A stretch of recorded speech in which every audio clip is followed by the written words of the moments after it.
అలకు పైగా దాన్ని ప్రయత్నించి అది మొలుచినట్లుగా చేసి అతడు ఆ సొన చెట్టు విషయంలో సంతోషించాడని చెబుతుంది. అంటే ఇక్కడ ఆ వ్యక్తి దేవుడు అతనికి కలిగిన ఆ స్థితిని బట్టి ఆ వ్యక్తి విశ్రాంతి తీసుకునడానికి కారణమవుతుంది అక్కడ ఆ ప్రదేశం. కానీ ఆ ప్రదేశానికి ఎలా వచ్చాడు, ఆ ప్రాంతానికి ఎందుకు వచ్చాడు, ఎందుకని ఆ పరిస్థితుల్లోనికి వెళ్ళాడు అంటే ఈ వ్యక్తి ఏం చేశాడో గుర్తు చేసుకుంటే మనకు తెలిసిన మాటలను మొదటి అధ్యాయం జ్ఞాపకం చేసుకుంటే ఆ ప్రాంతంలో జ్ఞాపకం చేసుకుంటే ఒక పట్టణాన్ని గుర్తు చేస్తున్నాడు దేవుడైన యెహోవా యోనా గారికి. యోనా గారికి ఏం గుర్తు చేస్తున్నాడంటే ఈ పట్టణస్థులు దుర్గతి దుష్టత్వం చేత నింపబడ్డారు కనుక వారికి నీవు పోయి ప్రకటన చేయి అని ఈ యొక్క యోనా గారికి చెబుతూ ఉన్నాడు. యోనా గారికి చెబుతున్న స్థితిని బట్టి ఏ పరిస్థితుల్లోకి వెళ్ళారంటే వీరు ఆ యొక్క యోనా గారు ఏం చేశాడంటే ఆ పట్టణానికి వెళ్ళి ప్రకటన చేయాల్సిన ప్రాంతానికి వెళ్లకుండా ఇంకొక పట్టణానికి ప్రయాణం అయిపోతున్నాడు. ఈ పరిస్థితిని బట్టి జ్ఞాపకం చేసుకుంటే ఇతడు ఏ ప్రాంతానికి వెళ్తున్నాడో ఆ ప్రాంతంలో ఒక తుఫాను చేత అతడు అలజడి చెందిన పరిస్థితిని బట్టి అతడు ఆ ప్రదేశంలో ఆ యొక్క సముద్రంలో పడదోయబడిన పరిస్థితి కనబడుతుంది. ఇలా ఆ వ్యక్తి నడిపించబడుతున్న స్థితిని బట్టి ఇతడు ఆ చేప కడుపులోనికి వెళ్ళిన తర్వాత దేవుని సన్నిధిలో మొర పెడుతూ ఉన్నాడు. మొరని మళ్ళీ ఆలకించిన దేవుడు మరలా ఆ వ్యక్తిని ఒక ఒడ్డును పడేశాడు. ఇంత బాగానే ఉంది, ఇది పరిస్థితి అంతా బాగానే ఉంది. ఇంకా వ్యక్తి ఏం చేశాడు, బ్రతికిన వాడు ఏం చేశాడు, పోయి మళ్ళీ ప్రకటన చేస్తున్నాడు. ఇంచుమించు మూడు దినాలు పట్టే సమయం అంటది. కానీ ఈ యొక్క వ్యక్తి ఒక్క దినంలోనే ఆ ప్రాంతంలో ఆ యొక్క ప్రదేశంలో ఆ వాక్యమును బోధించి ఈ యొక్క మాటను బోధించి ఆ పట్టణస్థులందరికీ ఈ యొక్క దుర్గతి పడుతుంది, దుష్టత్వం చేత నింపబడ్డారు కనుక ఇక ఏ మాత్రము మీరు మీ జీవితాలలో ఏ పరిస్థితుల్లో ఉన్నారు, మీకు ఇక నాశనమే అని చెప్పి ఈ యొక్క యోనా గారు ప్రకటన చేసిన ప్రకటన బట్టి రాజు సైతం ఏం చేశాడంటే తన సింహాసనాన్ని విడిచిపెట్టి తాను బూడిద రాసుకొని గోన పట్ట కట్టుకొని అతడు ఒక చాటింపు చేశాడు. పలానా ప్రాంతంలో ఇక్కడ ఉన్న ప్రజలందరూ గొడ్ల సైతము పశువుల సైతము మేతమయ్యకూడదు, నీరు కూడా తాగకూడదు అని వీరు ఆ యొక్క ప్రకటన చేసి వారి యొక్క స్థితిని బట్టి దేవుని సన్నిధిలో ప్రార్థన చేస్తున్నారు. ప్రార్థన ఆలకించిన దేవుడు వారికి ఉన్న ఆ యొక్క సమస్య నుంచి వారికి ఉన్న ఆ నాశనకరమైన స్థితిలోనికి ఆ ఉగ్రతను తీసుకురాకుండా దేవుడు ప్రత్యాపడి వారి హృదయాన్ని మార్చి వారి హృదయమును మార్చిన దాన్ని బట్టి వారి యొక్క హృదయమును బట్టి యెహోవా గాడ వారికి చేయవలసిన ఆ కీడును చేయకుండా ఆపివేశాడంట. ఎప్పుడైతే ఆపివేశాడో అప్పుడు మన యోనా గారు బయటికి వెళ్ళిపోతున్నాడు, ఊరు బయటికి వెళ్ళిపోతున్నాడు. ఇతనిలో జ్ఞాపకం చేసుకుంటే 2 విషయాలు కనబడతాయి. లూకాసు వార్తలో 15వ అధ్యాయంలో అక్కడ అంటున్నాడు, ఒక మనుష్యునికి 2 కుమారులు ఉన్నారని. ఇతనిలో తప్పిపోయిన కుమారుడు కనబడతాడు. అలాగే ఇతనిలో తనకు కలిగిన పెద్ద కుమారుడు కూడా కనబడతాడు. తప్పిపోయిన కుమారుడిగా ఎప్పుడు కనబడతాడు అంటే పలానా ప్రాంతానికి వెళ్ళినప్పుడు వెళ్ళమన్నప్పుడు ఆ ప్రాంతానికి వెళ్ళలేదు కనుక అతని జీవితంలో ఒక శిక్ష అతనిలోనికి వచ్చింది. ఈ చిన్న కుమారుడు కూడా అంతే కదా, తనకు కలిగిన ఆస్తిని ఇవ్వమన్నాడు, ఆస్తిని అనుగ్రహించబడింది. ఆస్తినిచ్చినప్పుడు ఏం చేశాడు? దుర్వ్యాపారం చేయడానికని దూర ప్రాంతానికి వెళ్ళాడు. వ్యాపారానికని వెళ్ళాడు, మొత్తం దుర్వ్యాపారం అయిపోయింది. అది మొత్తం అయిపోయి తన స్థితిని బట్టి తన జీవితంలో అంతా కోల్పోయిన పరిస్థితులు తన తల్లిదండ్రులను గుర్తు చేసుకుంటున్నాడు. ఇక్కడ యోనా గారి యొక్క పరిస్థితి కూడా అదే కనబడుతుంది. తప్పిపోయిన కుమారుడు మొదటిగా కనబడుతున్నాడు. ఈ తప్పిపోయిన కుమారుడిగా ఈ యొక్క వ్యక్తి కనబడుతూ ఉన్నాడు. ఈ యొక్క యోనా గారు ఏ స్థితిలో ఆ దేవునికి మొరపెట్టుకున్నాడో తప్పిపోయిన కుమారుడు దేవుని సన్నిధిలోనికి వచ్చి, అలాగే ఈ యొక్క యోనా గారు కూడా అదే పరిస్థితిలో దేవుని సన్నిధిలో ప్రార్థన చేస్తున్నాడు. అయితే ఇతనిలో ఒక పెద్ద కుమారుడు ఎలా నడిపించాడు అంటే, ఈ పెద్ద కుమారుడు ఎలా అలిగి లోపలికి వెళ్ళట్లేదంట. ఇంటిలోకి వెళ్ళట్లేదంట. ఇంటిలోకి వెళ్ళపోయిన పరిస్థితిని బట్టి తండ్రి అతని ఎత్తుకొచ్చి, ఏంది కుమారుడా అంటూ ఉంటే, ఆ పరిస్థితిని బట్టి, అయ్యా ఇన్నేళ్ల నుంచి నీ దగ్గర ఉన్నా, నేను ఎప్పుడైనా నా యొక్క స్నేహితుల కొరకును నా కొరకు ఏదైనా వీటిని సిద్ధపరిచావా అని అంటూ ఉన్నాడు. అంటే ఇక్కడ ఉన్న పరిస్థితి ఎలాంటిది, ఇక్కడున్న జీవితం ఎలాంటిది అంటే, అతడు అలిగిన స్వభావం కనబడుతుంది. ఇప్పుడు ఎలా ఉందంటే, మొదటిగా ఈ యొక్క వ్యక్తి చిన్న కుమారుడిగా వ్యక్తి కనబడుతున్నాడు. అయితే ఇప్పుడు రెండవ వ్యక్తిగా పెద్ద కుమారుడిగా వ్యక్తి కనబడుతున్నాడు. ఇప్పుడు నినివే పట్టణస్థులు చిన్న కుమారులుగా కనబడుతున్నారు. ఈ చిన్న కుమారుల్ని ఆయన స్వీకరించాడు కనుక ఇప్పుడు పెద్ద కుమారుడు అలిగి ఏ ప్రాంతానికి వెళ్ళాడంటే, ఊరు బయటికి వెళ్ళి అలిగే ప్రాంతంలో ఉన్నాడు. ఇప్పుడు దేవుడు చూస్తున్నాడు, ఆ తండ్రి చూస్తున్నాడు. ఆ తండ్రి ఆ ఎదుట తనకు ఒక మాదిరిని చూపిస్తున్నాడు. ఒకటి చూపిస్తున్నాడు. ఏమి చూపిస్తున్నాడంటే, అతనున్న ప్రాంతంలో ఒక చెట్టు మనిషి అతని తల పైగా వచ్చింది. ఆ పైగా వచ్చిన తర్వాత అతను దానిని చూసి సంతోషిస్తున్న సమయమే మరుసటి రోజుకి అది ఒక పురుగు తీసుకెళ్ళి దానిని తినగా అదంతా వెండిపోయిందంట. ఇదంతా చేసింది దేవుడే. కానీ ఇక్కడ అంటున్న మాటను బట్టి అక్కడ జ్ఞాపకం చేసుకుంటే ఏమంటున్నాడంటే, అతడు ఆ యొక్క చెట్టు విషయమై అతడు ఎంతగా ఆ యొక్క వేదన చెంది ఆ వ్యక్తి యోనా గారు అంటున్నాడో, మరి నేను ఈ ప్రజల కొరకు అంత విచారించొద్దా అంటున్నాడు. హల్లెలూయా. మరి ప్రజల కొరకు ఆయన అంతగా విచారం చేసిన వాడిగా కనబడుతున్నాడు. కానీ ఇక్కడ అంటున్నాడు, ఆయన ఏమంటాడంటే, యోనా గారు మొదటిగా జ్ఞాపకం చేసుకుంటే, అయ్యా నీవు కృప చూపేవాడని నాకు తెలుసు, నువ్వు కరుణించేవాడని నాకు తెలుసు.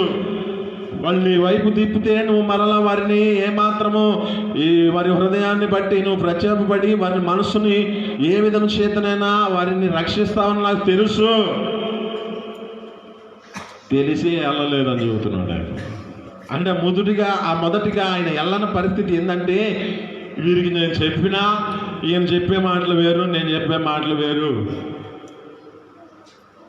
దుర్గతి పడుతుంది అంటే వీరు చేసే ఆ యొక్క విధేయతను బట్టి, వీరు చేసిన దేవుని సన్నిధిలో చేసిన ప్రార్థన ఆలకించిన దేవుడు వారికున్న సమస్యలను మరలా అలాంటి కీడు రాకుండా, ఆయన కీడు రానేకుండా ప్రత్యాపడి వారికి మేలునే అనుగ్రహిస్తాడు కదా అని ఈ వ్యక్తి మొదటిగా ఆలోచించే వెళ్ళలేదని చెబుతున్నాడు.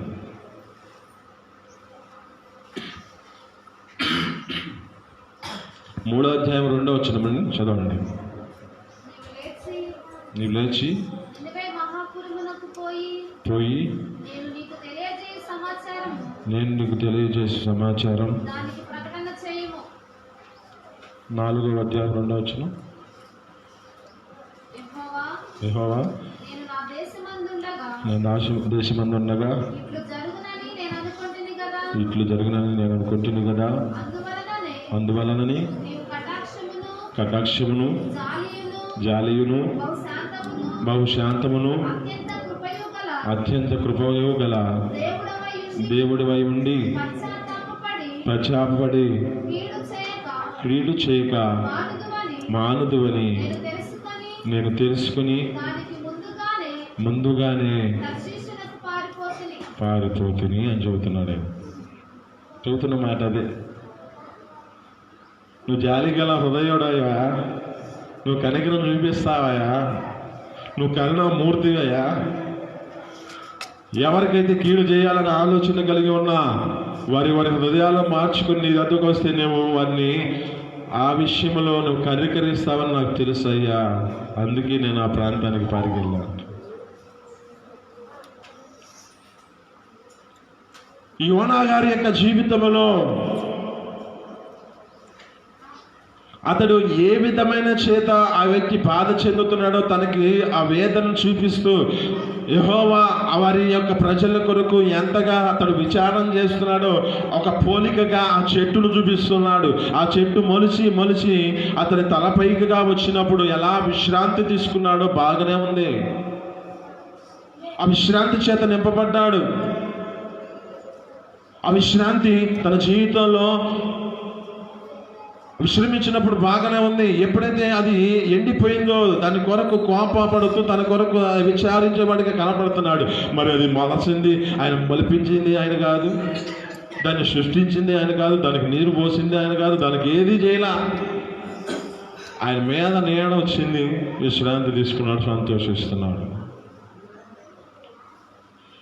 ఆ నీళ్ళలోనే ఆయన బ్రతుకుతున్నాడు, ఆ నీళ్ళలోనే జీవిస్తున్నాడు. అయితే దాని కొరకు అంత వేదన చెందితే మరి నేను ఈ ప్రజలందరి కొరకు నేను విచారించొద్దా అంటున్నాడు. ఇది మనం ఈ సేవకులు మనతో మాట్లాడిన మాటలు బట్టి, లేఖనాలు బట్టి చదువుతున్న మాటల్లో యోనా గారి యొక్క జీవితంలో తప్పిపోయిన కుమారుడు పెద్ద కుమారుడుగా కనపడుతూ ఉన్నాడు. తప్పిపోయిన కుమారుడు పెద్ద కుమారుడు రెండు విధాలుగా వ్యక్తి కనబడుతున్నాడు. అయితే దినముల మీదతో మాట్లాడుతున్న మాటలు బట్టి వారి జీవితాలలో ఏ స్థితిలో దేవుని సన్నిధిలో మొరపెట్టుకుంటే వారికి చేయాల్సిన కీడును చేయకుండా మేలును దయచేసే దేవుడు మన దేవుడు. ఆమేన్, హల్లెలూయా.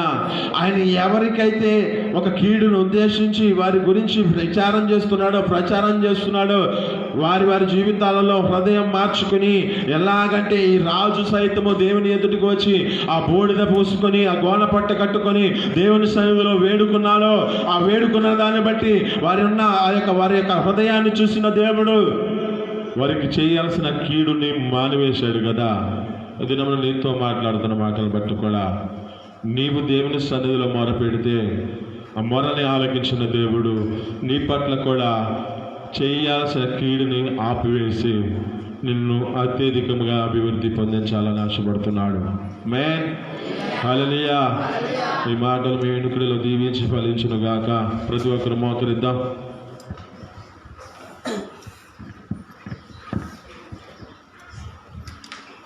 ప్రతి ఒక్కరు మోకరించి దేవుని సన్నిధిలో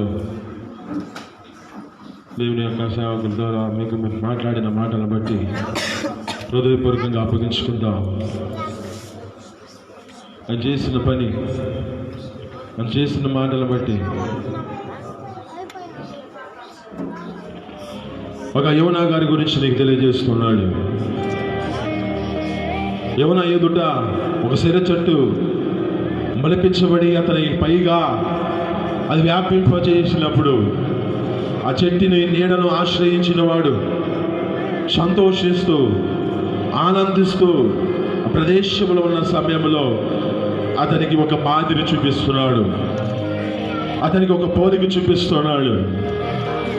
ఏ పోలిక అంటే మానవుల యొక్క జీవితాలలో ఎవరు ఏ స్థితిలో పాపాలలో చనిపోతున్నారో, ఎవరు ఏ దోషాలు బట్టి మరణిస్తున్నారో,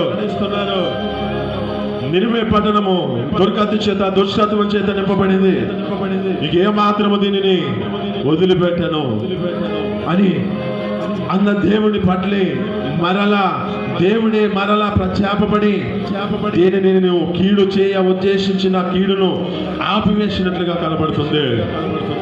నీ పట్ల దేవుడు ఒక గొప్ప ప్రణాళిక కలిగి ఉన్నాడు.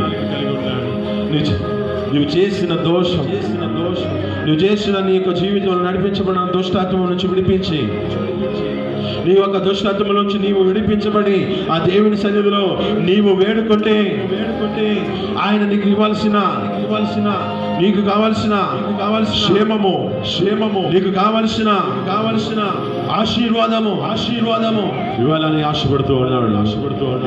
అయితే నువ్వు దేవుని ఎదుటికి ఒక రాజు సైతమై ఎలా వచ్చాడో అక్కడున్న ప్రజలందరూ దేవుని సన్నిధిలో ఎలా వేడుకున్నారు అలా నీ జీవితాన్ని అప్పగించుకో. దేవుని సన్నిధిలో అప్పగించుకో.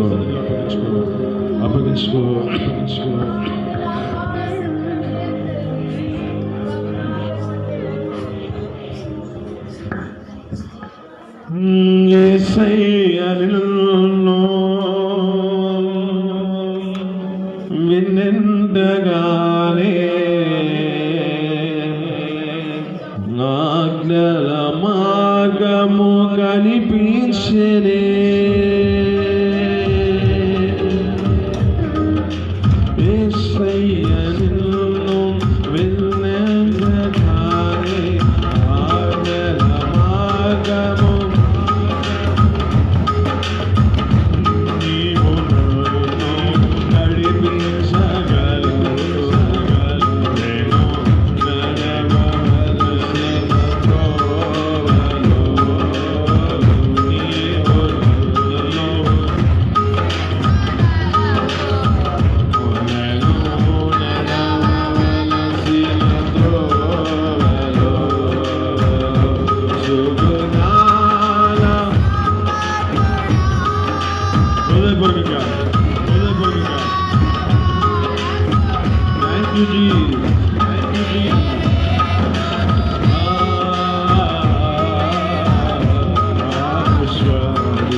ఆయన మాటలో శక్తి.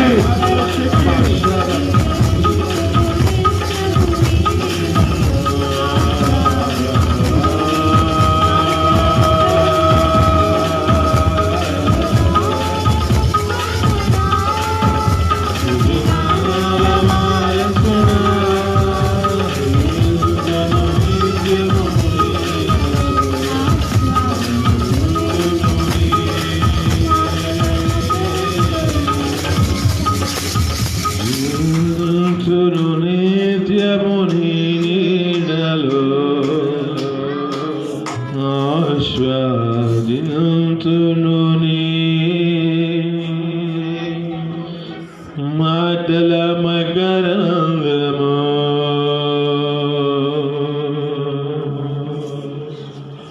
మాటల మకరందము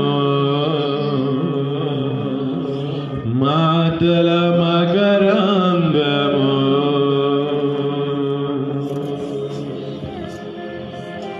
దేవుడు ఒక యోనా గారి యొక్క జీవితాన్ని గుర్తు చేస్తుంది. యోనా గారి యొక్క స్థితిని బట్టి ఒక పాపములో ఉన్న నినివే పట్టణాన్ని ఏ పరిస్థితిలో ఉందో గుర్తు చేస్తూ ఆయన నీతో మాట్లాడుతున్న మాటలు బట్టి, ఆయన నీతో చెబుతున్న మాటలు బట్టి నినివే పట్టణస్తులు ఏ విధంగా తమ జీవితాలలో ఉన్న దుష్టత్వమును విడిచిపెట్టేసి దేవుని సన్నిధిలో వేడుకుంటున్నారు. దేవుని సన్నిధిలో మరపెడుతూ ఉన్నారు. మొరపెట్టిన మరణ దేవుడు ఆలకించిన దేవుడు. చేయాల్సిన కీడును చేయకుండా ఆపివేసి వారిని నిలబెట్టిన దేవుడు. దినమున నీతో మాట్లాడుతున్న మాటలు బట్టి దేవుడు నిన్ను ప్రేరేపణ కలుగజేస్తే స్త్రీలలో ఒకరు పురుషులలో ఒకరు ప్రార్థన చేయండి.